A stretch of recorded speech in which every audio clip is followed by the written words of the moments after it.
We've looked at the Sony X90J, we had some fun with the Sony Z9J, but now it's time to get serious. Time to get down to business. Does Sony make the best LED TV you can buy? We're about to find out.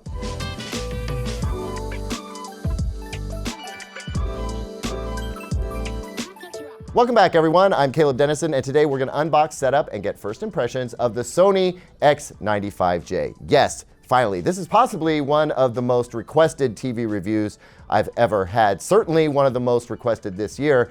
And in fact, I ran a Twitter poll to find out which TV I should do next. And this one definitely came out on top, although not by as much as I expected, because the second place, the runner-up, wasn't even a TV. Meatloaf, you guys? We'll talk about that later. Anyway, we got to unbox this thing and see what it's all about. But while we're doing it, just a second. This is also going to make an appearance, the Sony A9 speaker system. You guys can't stop talking about it. I don't have time to do a full review just on this, so I'm going to fold it in with the X95J. That's a 2-for-1 special, folks. I don't do this very often. It's going to be amazing. I'm excited. You're excited. Let's do this. Before I bust out the box knife, just wanted to say, good to see you again. It's been a while. I've been off doing a super secret project. We'll talk about that in another video. But before we get into it, leave me a comment down below right now. Should I actually review Meatloaf on this channel? And if I do I review it like I review a TV, or do I just review it for Meatloaf's sake? I can't believe I'm asking you that right now, but I am. Let me know down in the comments, and while you're down there, smash like and subscribe, because come on, please, Meatloaf. That's all I gotta say. Let's do this.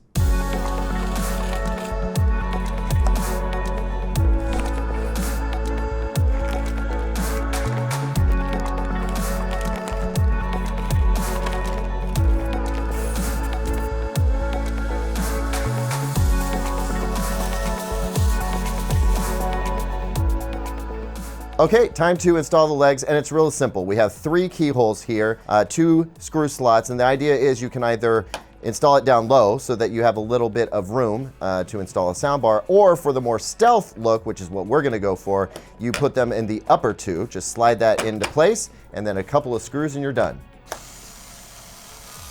All right, super easy setup so far. I think that trend is going to continue. Just a few things to mention while we're on the back of the TV shot here. One is you get 2 4K 120 Hz HDMI ports. They are on numbers 3 and 4. 3 is also the eARC port, so keep that in mind. We're not going to be getting variable refresh rate with this TV. This is a known thing with Sony TVs this year. Could change at some point, but I still kind of doubt it given some recent developments. Also, we do have an ATSC 3.0 tuner built into this TV, so if you connect an antenna and you happen to live in a market where next gen TV is online, it is available to you with this television. There is some plastic to remove and some plastic to slap on, and then we're gonna flip this thing around.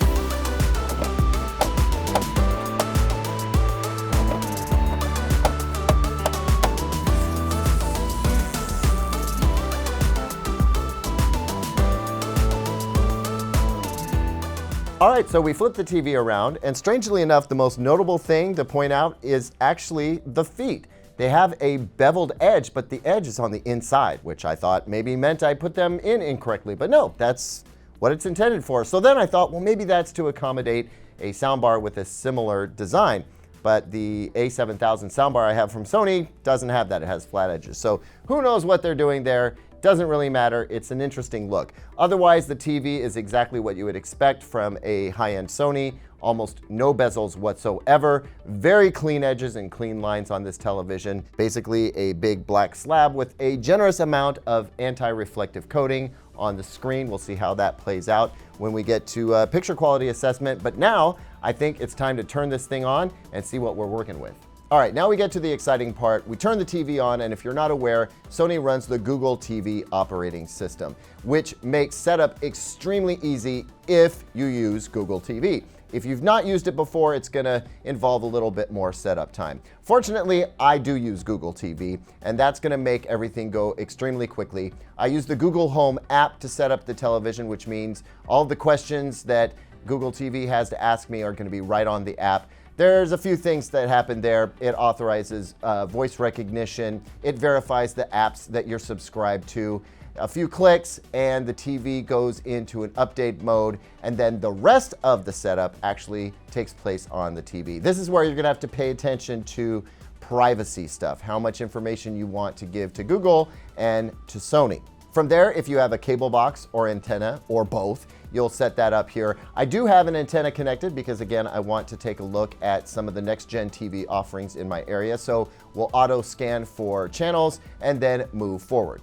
This is where if you have devices plugged into the HDMI ports and turned on, the Sony will, to an extent, auto-detect them. In this case, it didn't recognize the cable box, so I had to tell it it was a cable box, but it did recognize our Sony Blu-ray player and our Xbox Series X. Yes, I said Xbox. I'm using that instead of our PlayStation 5 for a reason, which I will get to in just a moment. Anyway, you have the opportunity here to finalize setup of those devices.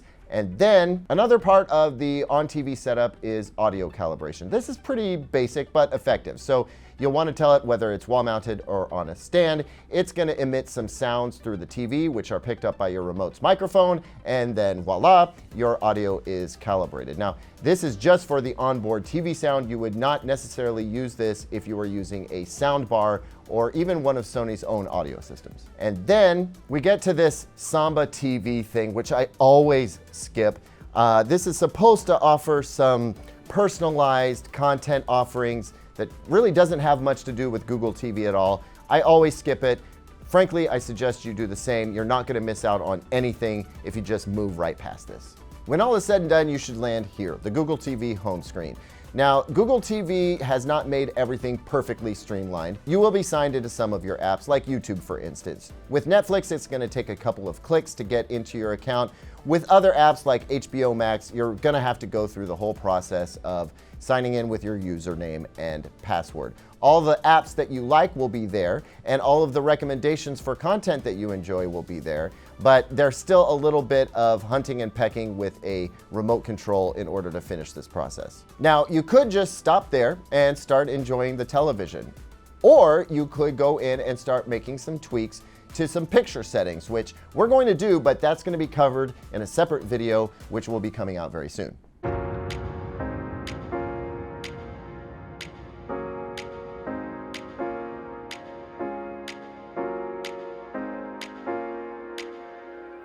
All right, so before I get to my first impressions of the Sony X95J, let's talk about why I think this TV is so hotly anticipated this year. It really comes down to Sony's overall lineup. The X90J offered solid performance, but it wasn't pushing the edge of the envelope. And, you know, it still costs a fair amount of money. On the other hand, you've got the Sony Z9J, which offered insanely good performance, but with an insane price point to go along with it, which puts the X95J at a point where it offers the premium performance at a price that people might actually pay. Is this the best performing TV Sony makes that people will actually buy?